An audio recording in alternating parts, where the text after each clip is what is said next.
在动啊，不用动，好，你 OK 就好。我 OK。OK。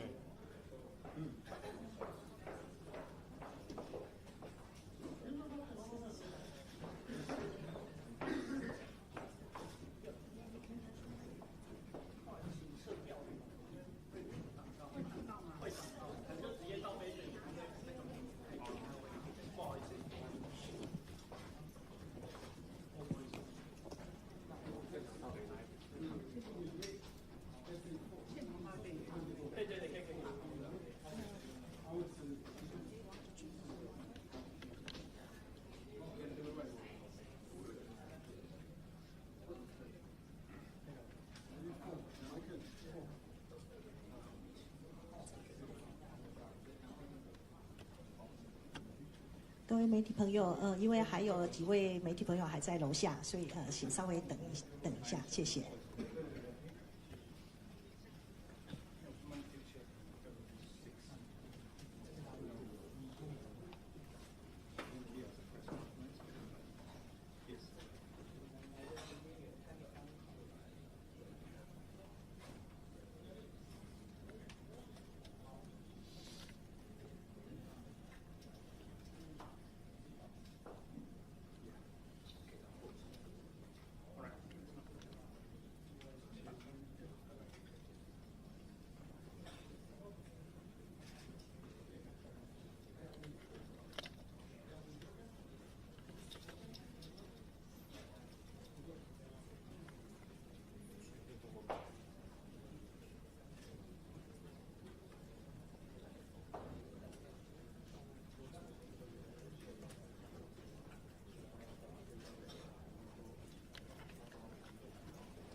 对，就是大概我们再等一下5分钟，因为再等几个记者朋友他们在下面待会要上来，谢谢。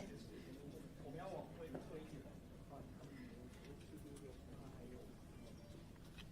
很尴尬。楼上有几个？上来再说。上来再说。还要抢。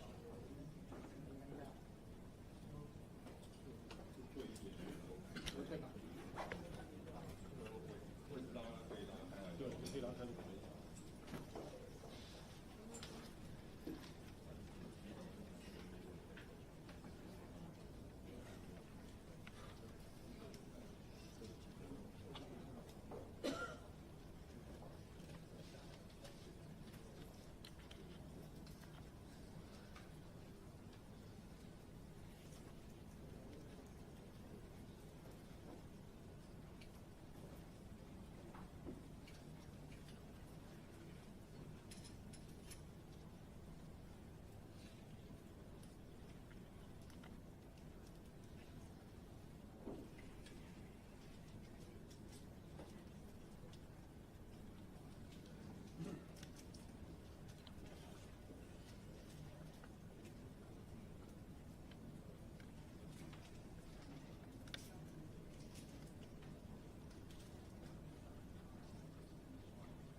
各位媒体朋友，谢谢大家参加这一次驻台北以色列经济文化办事处针对以色列与伊朗这一次的军事冲突的记者会。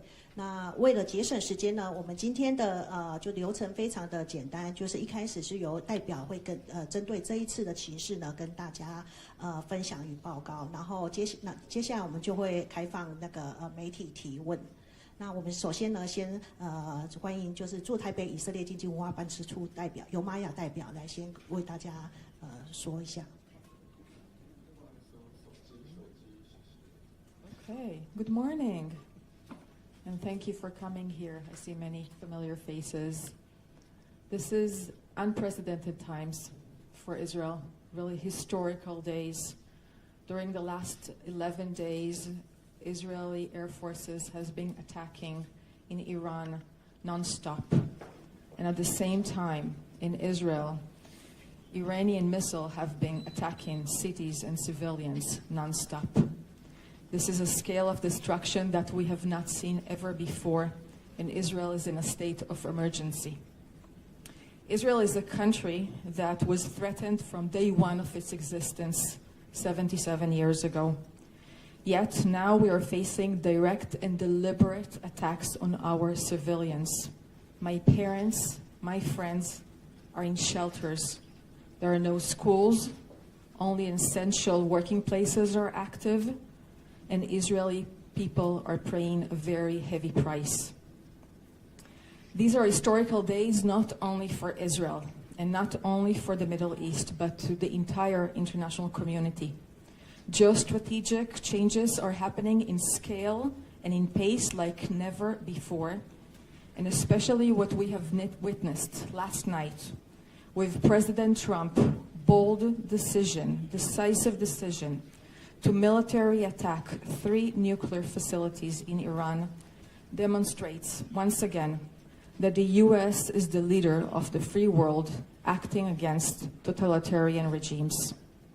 The main message from that historical act and from what we are hearing from many countries since the open of the Rising Lion military campaign is very clear. Under no circumstances can Iran possess nuclear weapon. This is a very strong message, and I will repeat that again. This is our time to take a global stance on it. Also, this is day number 626 for Swords of Iron war against Hamas, which started with a brutal massacre of more than 1,200 Israelis on October 7, 2023. We still fight and we still have, unfortunately, 50 hostages starved and tortured in the tunnels of Hamas in Gaza, and we will not stop until they're all back.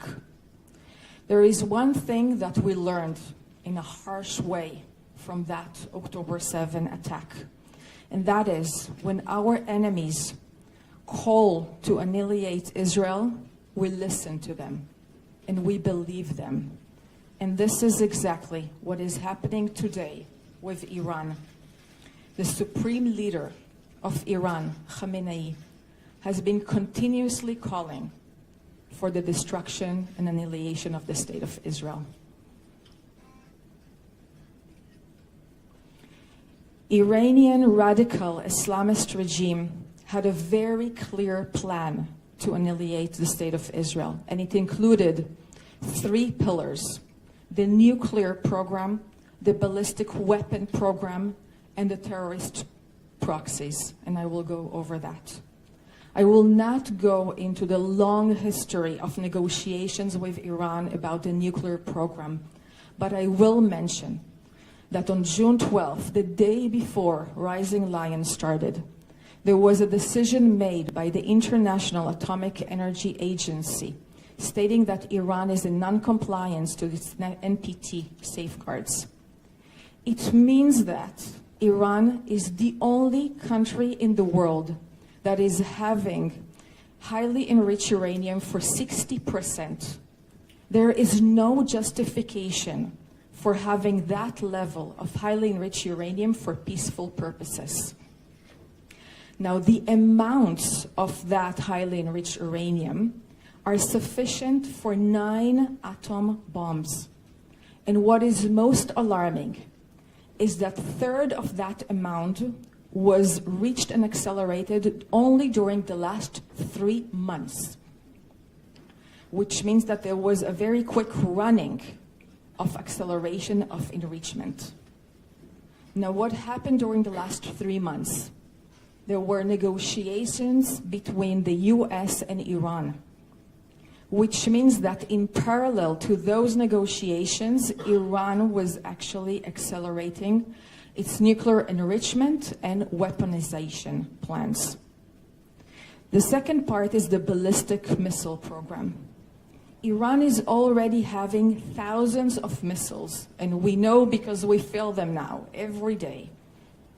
But on top of that, they had a plan to accelerate to have 10,000 missiles within 3 years until 2027.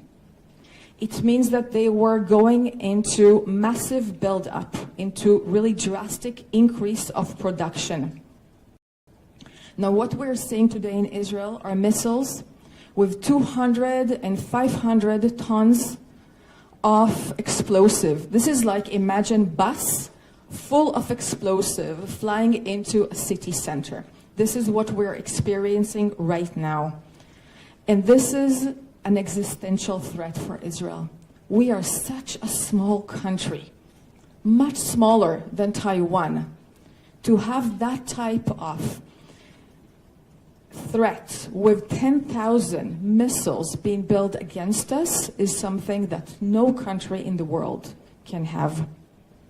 The third pillar of the plan of annihilation by Iran was the terrorist proxies, and you all know their names by now: Hamas, Houthis, Hezbollah.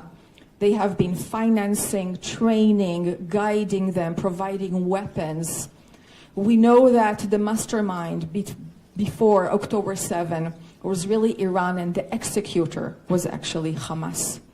Now, what Iran planned for 2027 was to activate a ring of fire around Israel, having the same model that we saw on October 7, which means ground invasion for multiple fronts in addition to missile attack. Again, this is something that is existential threat to us. So what we have seen during the last few months is something that we have not seen in the last 2 decades.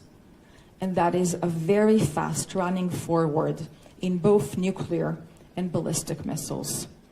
So the decision, knowing all of that, was very clear. And we had no other choice. For us, defending our country is something that we must do.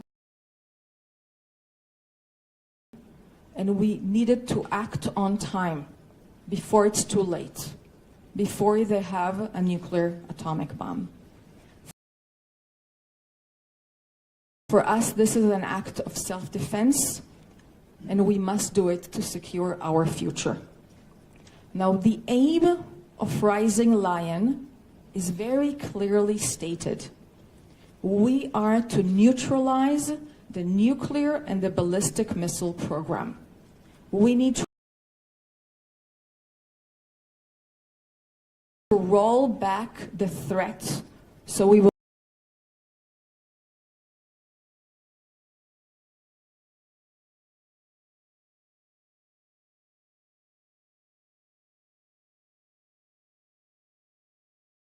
no longer have an existential immediate threat. And I want to get you a little bit behind our line of thoughts when we're going into the military choosing of the targets. And of that, and I can share with you later, I know it's a bit small, but perhaps you can see. This is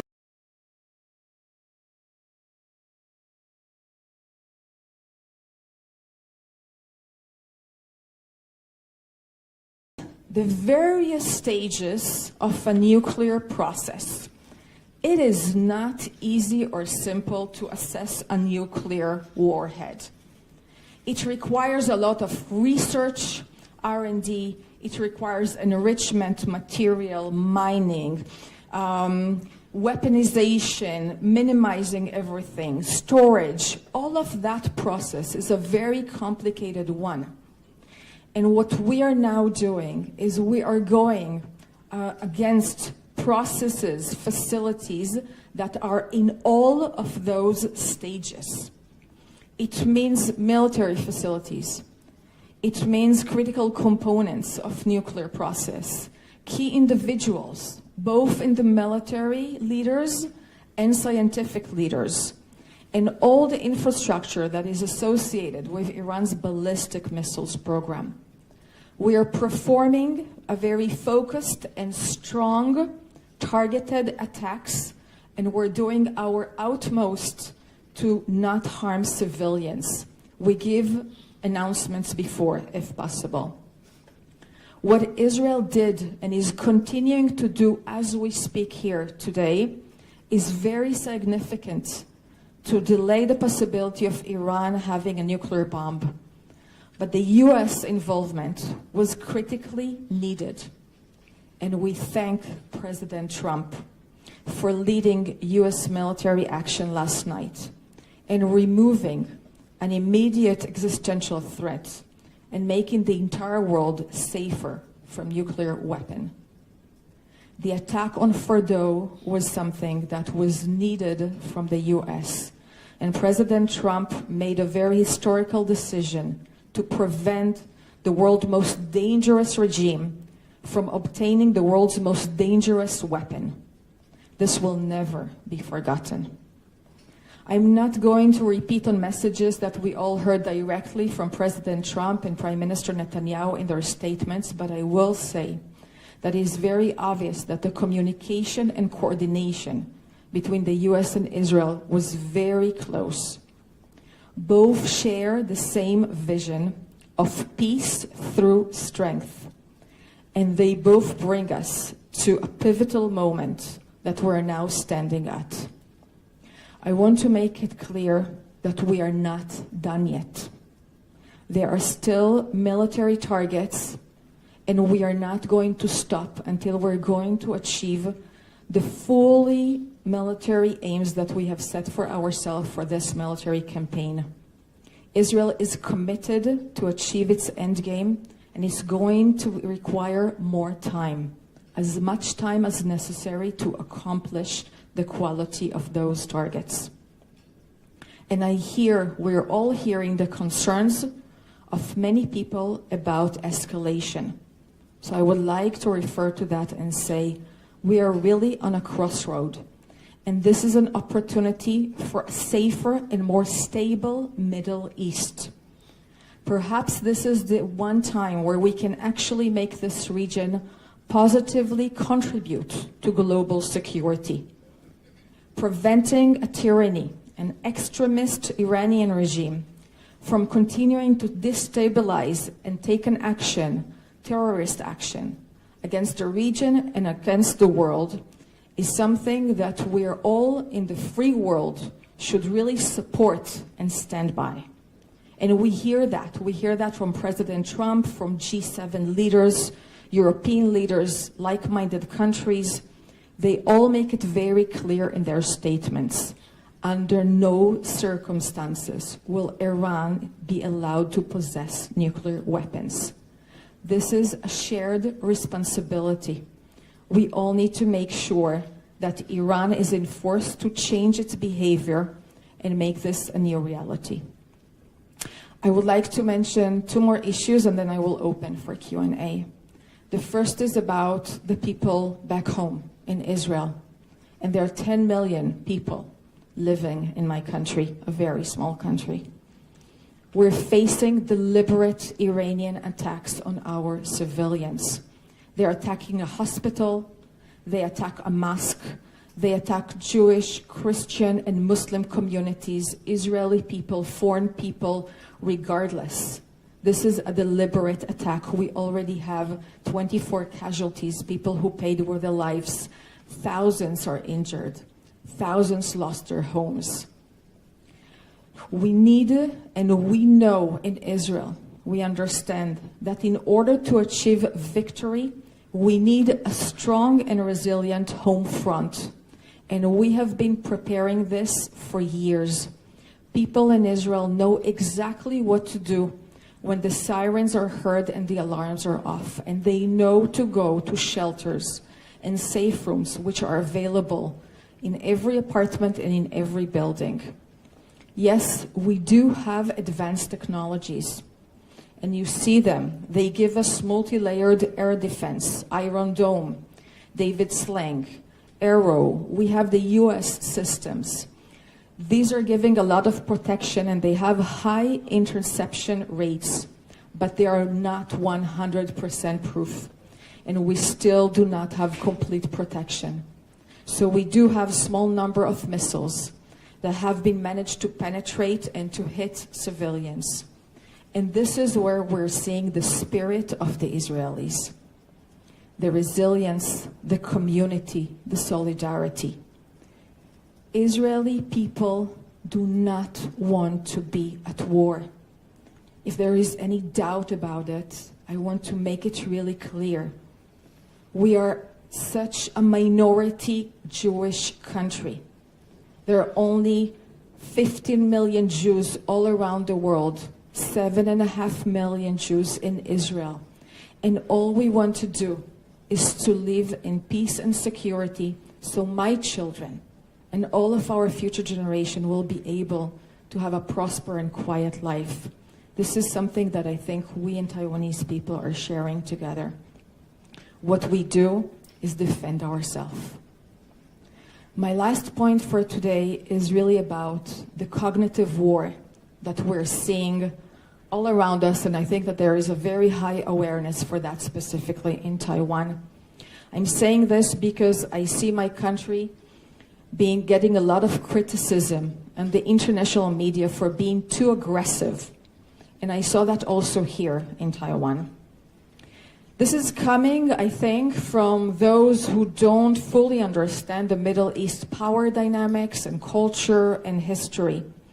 And I want to specifically say about this case of Iran, what is the alternative? We are dealing with a regime that is radical Islamism. It's a dictatorship. This is the most repressive government in the world. Everything that you know about Taiwan's way of life, about Taiwan's vibrant democracy, is not existing in Iran. No women's rights, no LGBTQI, no freedom of press, no freedom of speech. There is no democracy, there is only oppression. This is a terrorist regime that is acting against its own people. If we who belong to the free world, and we are in this community together, we must remain aware and we must be united in front of any tactics that try to distort us from this truth. There is no other alternative. We cannot have this regime have nuclear weapons. And I see these efforts to divert and manipulate our intentions in AI-generated images and videos that show my country being defeated and being aggressive. And I want to really ask you, please be cautious when you notice those. Please follow us and know that our office is here and open. We have social media, we're sharing, and we're very much available to provide the correct information. And we have a line of experts that are willing to talk and give some more information. So please, let's cooperate on that together. Thank you. I can take a quick Q&A if you would like.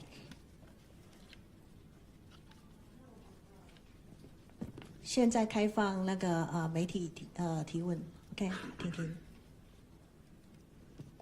Hi, good morning, Rep. This is Qing Liu from TVBS. So I have a couple of questions for you. Do you mind if I just ask all in one go, or should we go one by one?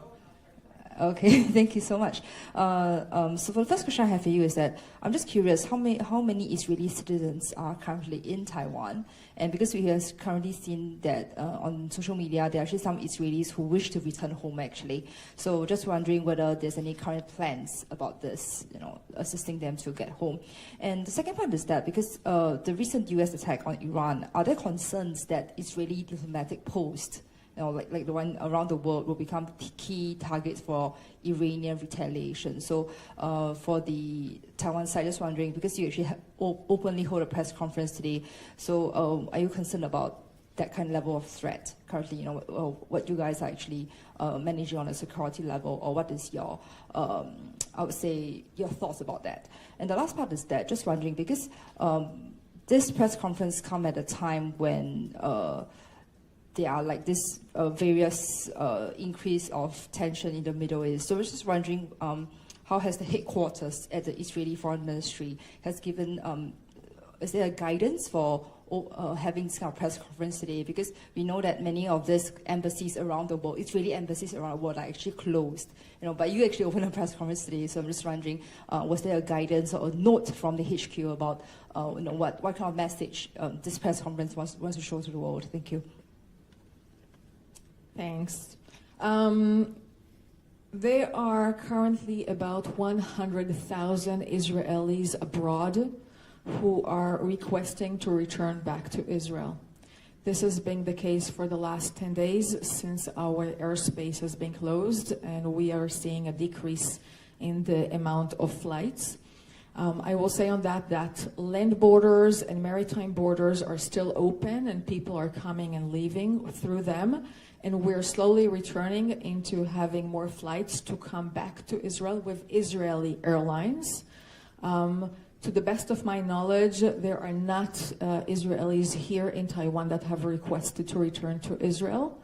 But we will definitely support with evacuation plans, again, with Israeli airlines. This is something that we're taking very, very seriously. I can also share on that there were few Taiwanese nationals in Israel who requested to depart Israel. And of course that the Taiwanese office in Tel Aviv was leading the effort, but with the support and assistance of the Israeli government to make sure everybody who wants that can leave. And to the best of my knowledge, they left through Jordan, so through a land border. As of the retaliation from an Iranian, yes, we are in very sensitive days. These are very tense days, and we're much aware of that. From what I've been actually also seeing today with the global announcement of the US, they're also in a very high alert to see of any retaliation. As you're noticing around you, we are having extra security to make sure we're all safe here and also all around the world. Yes, our offices and embassies all around the world, most of them are not operating physically. But as we all learned from COVID, we can all work from afar. We have been working and will continue to work from home, from meetings, from whatever is necessary to make sure that, number one, we're safe, and that, number two, we continue to bring our message out to make sure that people understand and know what is actually happening. So no clear instruction, but our ambassadors and all of my colleagues all around the world are going out and giving interviews and talking to whoever is interested to really share our message.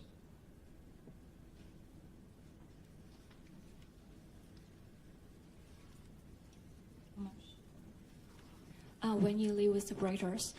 So I have a question on, are there any lessons in social resilience Taiwan can learn from Israel, especially on how to protect its civilian population from missile attacks? And do you see is Taiwan as well prepared as Israel to protect its civilian population from air attack? The second one is, do you see whether Taiwan is as well prepared as Israel to protect its civilian population from air attack? Okay, thank you. I think, first of all, it is really too early to have many lessons. We're really still in active warfare, and there is what we call the fog of war, that we still don't know everything all the way. But really the lessons about how to defend your people and how to make sure that civilians are protected is something we have been doing for many years with shelters and safe rooms inside of apartments. I will maybe try to equivalent that to the earthquake awareness and preparation that there is here in Taiwan. People have alerts. We receive the alerts on our phones. People know exactly what they're supposed to do when there is an earthquake, and they act accordingly. This is done from schools, from children. They are being educated to that, and you have very good standards for building to make sure that they will not collapse and that they will stand. So the same standard has been in Israel for more than 30 years now about safe rooms. Since unfortunately this is not the first time that we're seeing missiles attacks, I can share personally, I was in 1991 during the first Gulf War when we had missile attacks coming from Iraq towards Israel, and we were all in safe rooms. Back then, it was updated into the criteria of buildings. I think that we always have what to learn, and we always have how to improve and how to bring awareness for the people to make sure that they are, after 11 days, they continue to keep the same standards and they go to the shelter, although it's happening 3 times at night and they're not sleeping and they're tired of that. Perhaps one more thing that we can see lessons is how Israel is being assisting to foreign nationals in Israel during emergency. This is something very important for many countries. We see that. Each country is really caring and worried about their own nationals. And we are taking that very closely into heart and facilitating as much as possible, including information and physical assistance. Perhaps this is something that we can also share. As for Taiwan, I see that there is a lot of awareness, willingness, and actual work. During my last 2 years here, I've been noticing many drills that have been going on, and I think that there is a concentrated effort to improve on preparation. Yeah.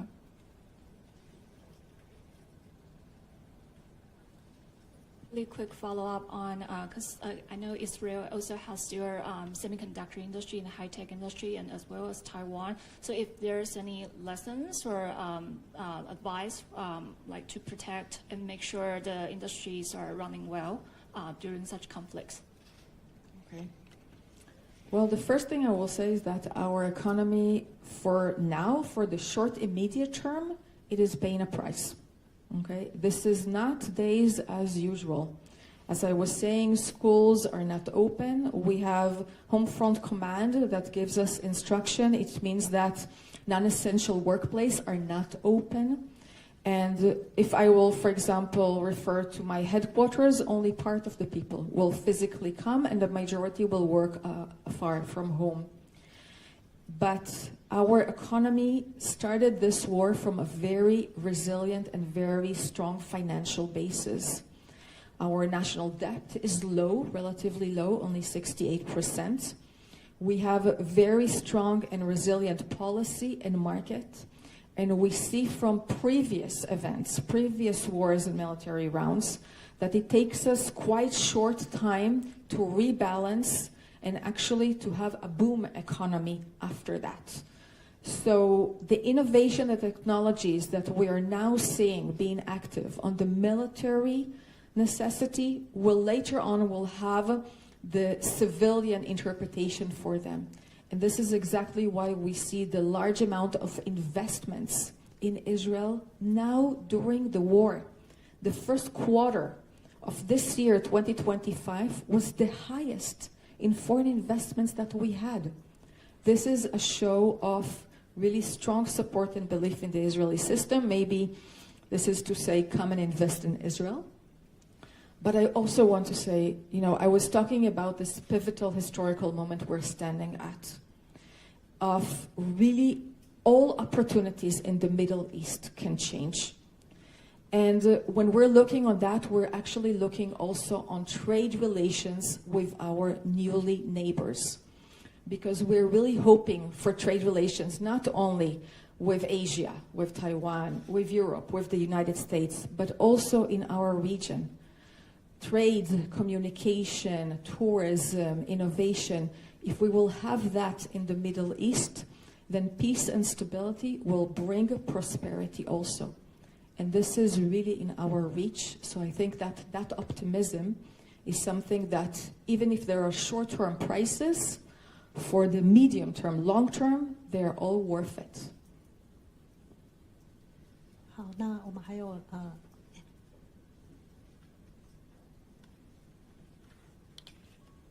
Good morning, Representative Maya. First of all, I hope your family back home safe and sound. Okay, my question is, first you mentioned about cognitive war. And there's a lot of fake footage right now is happening on internet, and mostly the fake news is about Iran defeating Israel.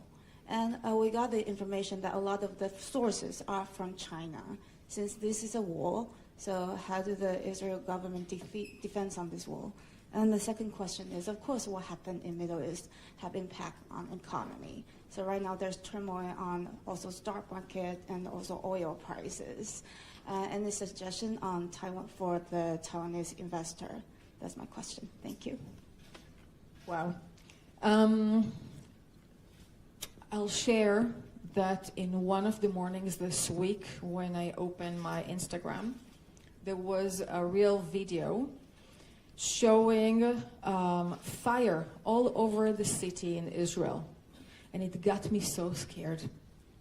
And it looked so real. And I actually called my parents. And they came out of the shelter and they were taking their own, mobile phone and just putting like this and showing me everything is okay. There is nothing like that fire happening in reality. And I think that was the moment when it dropped me, how severe this cognitive war is becoming with AI-generated images and videos. We do not know what is true and what is not. And it is very difficult to observe that. Yes, you are correct that there are new narratives that are coming from certain countries. We are following that. We can take care of that in Israel. I think this is the responsibility of each country to make sure how people are educated and they know to differentiate. And I think that it was Fact Check here in Taiwan that was doing a good job on that day to really target some of those images. Perhaps it's an opportunity to say some more things about China, because their posture in the Middle East is something that we are seeing, of course. I think that they keep relations with many players in the region. They have economic and trade interests. Of course, that stability is the most important for them. And we, of course, notice that they have very close relations with Iran. They have comprehensive and strategic partnership, which means that they import oil from Iran in very cheap prices. And therefore, we are evaluating that they have an influence on Iran, which is very valuable at these times. So although we are not seeing eye to eye on everything, we really think that it is extremely important to keep on talking. Only last week, we had a phone call between my foreign minister and Wang Yi, China's foreign minister. And these open lines of communication is something that we will continue to have. About the oil prices, or I'm not an expert. I can share with you that the stock market in Israel is skyrocketing. It is very high and doing very good. So perhaps investors in Israel know something that I do not know. I'm not an expert on that. We are seeing the prices of the oil, of course. So far, the last I checked, it was $77. So a moderate increase. We're definitely following and hearing that. And I think this is something that needs to be really united by most countries to make sure that there is not an intended deliberate harm by Iran to the global economy. I think this is something that will damage all of us, and we need to make sure that it's not going to happen.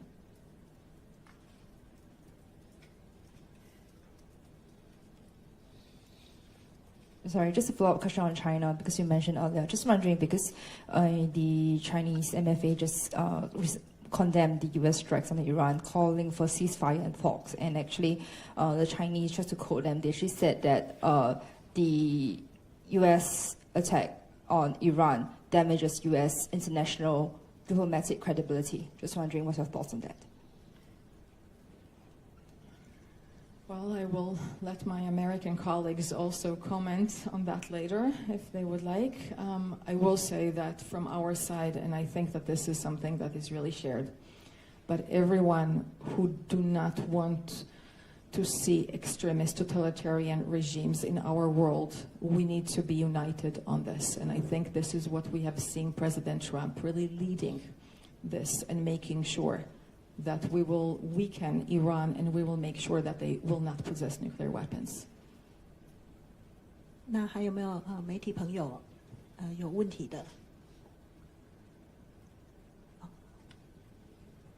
Hi, just to follow up on, so Israel has a formidable, really powerful and time and so capability with its Iron Dome, and then and other systems. So have Taiwan, just wondering, have Taiwanese officials asked you about this system and this technology, and is this something that, some kind of technology that Israel could share with Taiwan?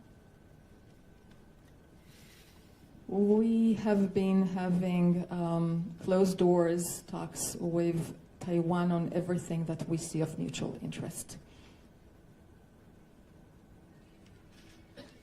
还有媒体朋友吗？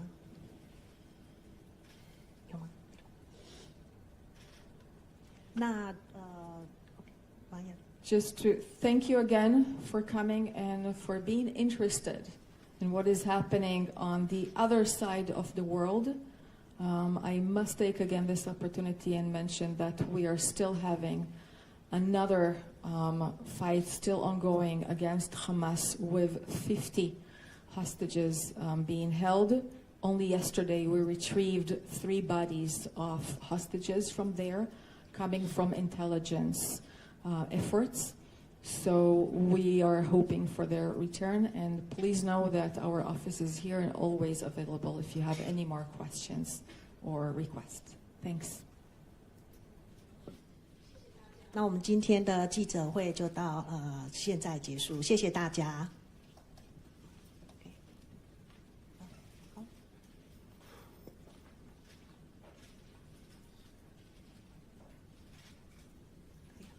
好，那我可以了。对。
好，各位媒体朋友，我们就是记者会到此结束哦。那如果媒体朋友没有什么问题的话，那我可能代表就会离开了。对，谢谢大家。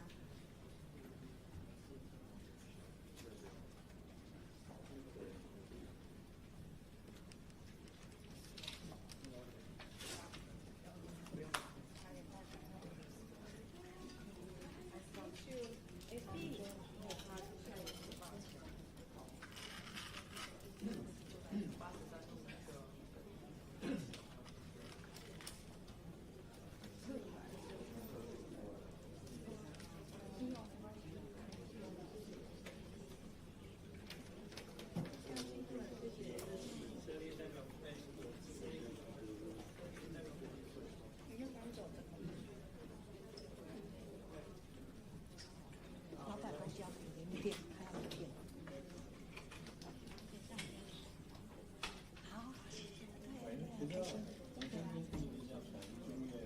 我东升出来的，我是财经台。